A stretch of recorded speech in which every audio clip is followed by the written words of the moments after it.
if we are doing things with resent, and I've talked about this before, I was definitely somebody who did that, you know, I thought I was being nice. And we shouldn't strive to be nice, we should strive to be kind, which we can talk about a little bit later. So what do difficulty saying no? Do you say yes to everything, even when you don't really want to do it? In a workplace, if you're not allowed to air your grievances, I guess, in a constructive way, then people just end up moaning and grumbling, and it just goes underground, doesn't it? Yeah. So yeah, and sometimes we can just get so set in that pleasing other people that we feel overwhelmed by the demands of others, but we don't realize that we're the one in the power to change that, you know, that we are allowing that. You know, we can sometimes get resentful when somebody doesn't treat us the way we want, but are we communicating how we want to be treated? Are we demonstrating how we want to be treated? Yeah, so that's what we're going to be looking at today. Yeah, exactly. And we spoke on that a little bit last week about taking our own responsibility for things. You know, as we said, you know, we can be angry with other people for their behavior, but we're still allowing that behavior to occur. Yeah. And I'm not saying at all that people can't do terrible things to you, and you know, it's not about boundaries. Then you know, you know, some things terrible can happen to you, and I'm not saying that it's your fault for not having a boundary in place and that caused that.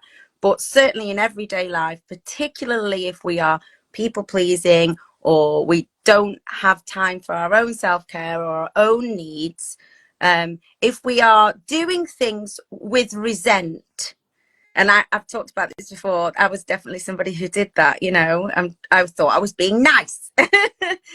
And we shouldn't strive to be nice, we should strive to be kind, which we can talk about a little bit later. So what do we mean about boundaries? What are boundaries? So a boundary is a personal limit you set to protect your well-being and maintain your sense of self. It is what you are comfortable with and how you expect to be treated by others. Healthy boundaries help you balance your needs with the needs of others. Often we just like, people can get into this, and it does feel good to help other people, but not if you're throwing yourself under the bus doing it. No, exactly. Like we take it on ourselves sometimes to fix people, and a lot of times we end up trying to fix people that don't want to be helped, and that will actually deplete our life force energy. And then we'll also neglect our own needs in trying to put the needs of others first. But we can't actually help anyone if our own cup isn't full. So, and if we're giving all of our energy to a person who is just taking, and not setting those boundaries or looking after ourselves, this will actually it will affect our mental and physical health. Yeah, and actually, if we are not someone who can set boundaries, you become a target for those people that take, because what happens is somebody who has healthy boundaries, you know, it might be kind, and but then that person wants more and more and more, and then you're like, oh, hold on a minute, no, you know, that that's too much, and asserts the boundary, and then the other person probably gets angry or just off. They find somebody else who doesn't have boundaries, somebody else who will let them take. Yeah. So but that's it. The people don't seem to respect it. And this is the thing. This is the unhealthy codependent dynamic. Oftentimes because maybe we have our own insecurities. We feel validated if we're helping somebody all the time. But if we're always doing things for other people, we're taking away that ability from them as well. So then there's this unhealthy, where we end up codependent on over-helping, and they end up codependent on us doing everything for them. And if we walk away, or if you set a boundary with the wrong person, and that's somebody that is stealing your energy, they will retaliate. They're going to say you're selfish. They're going to say, but everything I've done for you, this is the kind of, you know, energy they put up. They'll say you're crazy. They'll say really nasty things to you if that's the wrong person. Yeah. But if you set a boundary with the right, change everybody else's view of you, that's true as well. That's the narcissistic one, yeah. Like if you actually walk away from them they will actually turn against you and then blacken your name against other people. Now that's the scary part of setting a boundary. But if if the person isn't right for you in any relationship dynamic, it doesn't have to be romantic. Like this can be family as well. That person isn't supposed to be in your It's life. not just friendship. A person who cares about you is going to respect what you have to say. So you can't say the wrong thing to the right person. So if you're afraid of losing somebody by setting a boundary, ask yourself, if this person actually cares, they're going to respect my needs as well. And you only lose a person if they're not supposed to be in your life. Yeah. So if when, and I'm not saying, like it's particularly if you're setting boundaries and perhaps haven't been doing that very well before, people can give pushback and not be those people that perhaps you want to, that it's just a surprise. They want to know why things have changed. They liked it the way it was. But if you get a really explosive response, then actually that you're dodging a bullet. Yeah. Really. Yes, that's when it changed from setting a boundary to walking away. Yeah. And I've had to do this. I tried to set a boundary with my dad. I was over giving. I was depleted. My life force energy was gone to nothing. My physical and mental health was deteriorating. And I had to take a step back. We were arguing all the time. And the last time I spoke to him on the phone, we argued again. And I just told him the truth because I didn't want to hurt his feelings. But I ended up just saying the truth to him, and I said, look, I cannot be around negative energy right now. I just can't. It's fucking me up. And he turned around and said, do you need to see a doctor? Maybe you have a mental disorder. And I actually ended up hanging up the phone, and I ended up blocking him after that. And that was it. You try and set a boundary with the wrong person, they will retaliate. And this is the thing. One thing I want to say here as well. Oftentimes, it's very, very hard to set a boundary with a family member because people keep saying, blood is thicker than water. But that is not the real phrase. The blood of the covenant is thicker than the water of the womb, which means your chosen family will be there for you in the long run. But what I'm trying to say here is, it does not matter if a person is toxic or depleting your energy. It doesn't matter if they're a family member or a long-time friend or you've known them your whole life. If it's hurting you, you deserve to speak up and you deserve to walk away. And that's the heavy boundary. But, we're going to go on to setting a boundary with people who actually so that's like an extreme case, isn't it? And people will have extreme cases probably in their lives, but even just on the day-to-day, we can, particularly if you're a bit people pleasy, and I was a terrible people pleaser, and I still have my moments actually where I'm like, I'm doing this for other people, but am I burning myself out doing it? And so it's important that we have boundaries. It's, what I think is interesting is like often people that don't really have very good boundaries that probably do things for people and then feel secretly resentful. And I hold my hands up. I was one of those people at one time. They probably don't even know what their boundaries are. And if they do know what their boundaries are, they certainly won't have communicated them with other people, So we get frustrated, and it happens a lot. We get frustrated with other people when we're not doing our bit, and our bit is not pleasing them. Our bit is self-respect. That's it. We're disrespecting ourselves by allowing a person to walk all over us and take us for granted. And oftentimes it's because we've got these insecurities, this fear of being alone, this fear of being abandoned, and we're afraid to speak our truth. And this can happen in romantic relationships. It happened for me. The only time I ever spoke up in a relationship was when I was apologizing to them for what they did wrong, rather than actually saying, you hurt me, you upset me, I'm speaking my truth. And we have to be able to communicate what's inside us. Because when we bottle things up, that just affects our health. It really does. Yeah. So it's about fostering respect, isn't it? And about having a mutual understanding within your relationships, what is okay with you and what is not okay with you, So boundaries can fall into different categories. So you might have emotional barriers, boundaries, where you want to protect your emotional well-being. So that might be saying like certain topics are black card for you, you know, like I don't want to talk about these things, or I don't want to talk about these things in a certain place, or I only want to talk about these things if I initiate it with you. Could be an example of that. There's lots of different types of, you know, emotional boundaries. Physical boundaries, so it could be to do with your personal space, or whether you like hooks, or whether you're okay with a handshake. You know, I have a child in my class, actually, in my group, who is a bit OCD, in that, like, he doesn't like to touch other things that people have touched, because he's quite obsessed with germs. And it's understanding that nobody touches his pencil, and nobody touches his pencil case, so that's his, and then he feels safe. And it's, you know, that's like an extreme thing about touch, isn't it? You wouldn't go and throw your arms around him, because he wouldn't want that. But as adults, are we clear what we want? Sometimes you can see it, can't you, when someone's being hugged and they're like awkward, the one tap on the back kind of. Oh, stop. Yeah. And that's okay. Some people are just not touchy-feely. And then also, which is particularly important, I think, with work, particularly in schools, is your digital boundaries.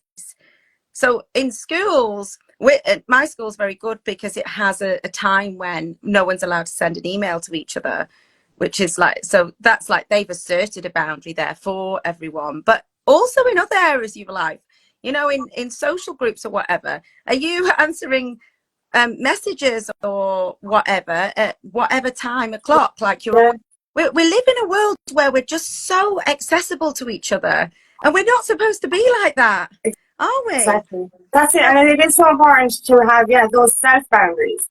For what boundaries do you need to set in your life with old patterns, or things that are depleting your energy, like that social media thing? Are you giving yourself enough space for certain things that are depleting you? Because it doesn't have to be relationships. It can be just certain dynamics or certain behaviors that you need to change in your own, set self boundaries. You have to set certain rules for yourself as well.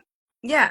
So I've got here some signs that perhaps your boundaries aren't very strong or clear. So if the sort of things that you might be experiencing, if your boundaries are not working for you, let's say, is perhaps you're having feelings of overwhelm, or you're getting resentful. So it might be that you're doing stuff for people, you're saying yes to things, but then you're grumbling about it or feeling bad about it afterwards. Difficulty saying no. Do you say yes to everything, even when you don't really want to do it? That's the thing. Are you making time for the things that you want to do in your life? Are you spending every waking minute doing stuff for other people? Yeah. Neglecting your own needs. Yeah. So is it that you'll drop everything and run and help somebody, in my case, tidy someone else's house, but won't tidy their own? You know, or and lots of, you know, are you helping people with their workload, but whilst your workload is becoming unmanageable? Yeah. And I know that I do that. Like, if somebody's like, oh, could you help me with this? I would at one time go, yeah, sure. And I'd go and do it. Meanwhile, none of the things that I need to do that are also, you know, imminent and need doing right now were getting done, because I was choosing to help others before helping myself. So it's a bit like understanding that you're a person too. I think sometimes we can just forget, particularly if we're quite a giving and kind person. We can forget that we're a person too. We should be showing ourselves at least the same compassion, care, understanding, and respect as we would show anybody else. And feeling disrespected. So if you're around somebody and then you feel like they're disrespecting you, then you probably haven't got a boundary. It might be something they're saying or a way they're behaving. And avoiding conflict is a big one. Yeah. So that kind of goes along with not being able to say no and saying yes to everything. But if you are shy of conflict, so you don't really want to say the truth when you're asked your opinion or whatever, because you're like, I'm fearful for how they're going to react, or it might turn into an argument, or something happens and really you should have spoken up about that, but you just keep your mouth shut because you don't want the overspill, or you don't, because conflict can be uncomfortable, but actually conflict doesn't have to be a bad thing. Conflict can be part of problem solving. And if people are Exactly. not honest, you haven't got all the information there to problem solve, have you? No, exactly. And that's the thing, like, we think that there is going to be conflict, that there's going to be an argument. But, like, in any healthy relationship or friendship or work dynamic, family dynamic even, you speaking your truth should be respected by the other person. So there shouldn't be conflict. Our fear of conflict stems from past experiences. So maybe we've been in toxic relationships in the past where we were told to shut up, or where were told our opinion didn't matter. So we were actually quietened, or even quietened as a child. This can stem from childhood. You're supposed to be seen and not heard. If you're crying, you're told to shut up. These kind of things can all leave deep wounds within us, so that we're fearing to open our mouths and actually use our voices in actual relationships or friendships or even work. And we're afraid to speak because we're afraid that we'll be knocked down again. And this is the thing, it's so important to heal that wounding within us, and to use our own voice, and to understand that what we have to say is important, and that the right person is not going to cause conflict. They're actually going to respect what you say. Yeah, absolutely. And it goes back to actually what we were saying last week about things, it being a safe space to make a mistake. It's the same thing. It's not necessarily, I mean, it could be a mistake. You might be, your opinion might be considered to be the wrong by the majority. It might be a mistake in that sense. It might not be the agreed consensus opinion, but it doesn't mean that your opinion should be not valued at all, that it shouldn't be aired and it shouldn't be heard. Because actually we live in this we live in a society, and online now as well, isn't it, where people are afraid to say things that are going to upset other people. And actually we need to have conversations, and if we need to have conversations around difficult topics, we shouldn't just shut people down. It should be a safe space to have an Yeah. opinion that is unpopular, because how are we going to work through that?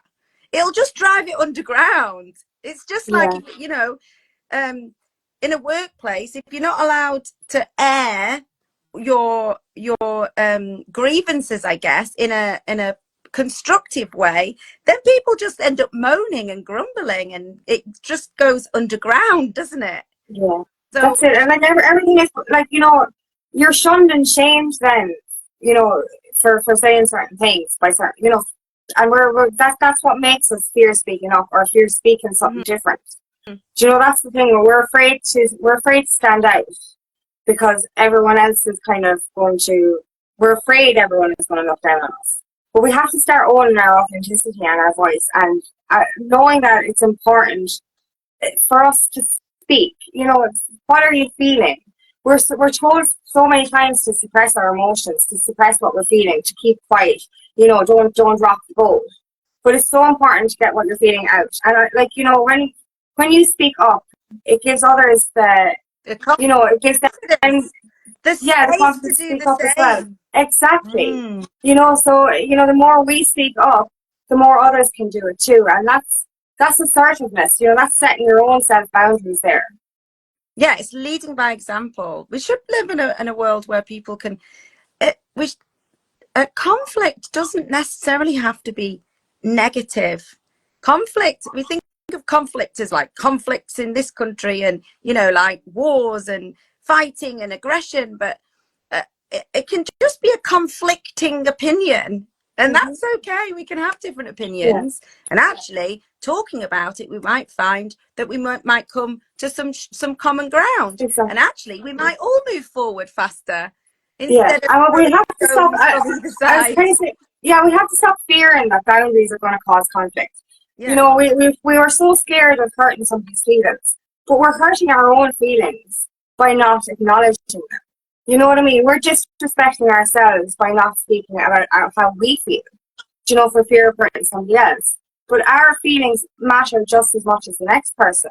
So, that's why it's so important to speak up, that speak that stuff, and be open in that respect, because suppression leads to mental health issues. And if you're not setting those boundaries, your mental health and physical health are going to be affected. Yeah.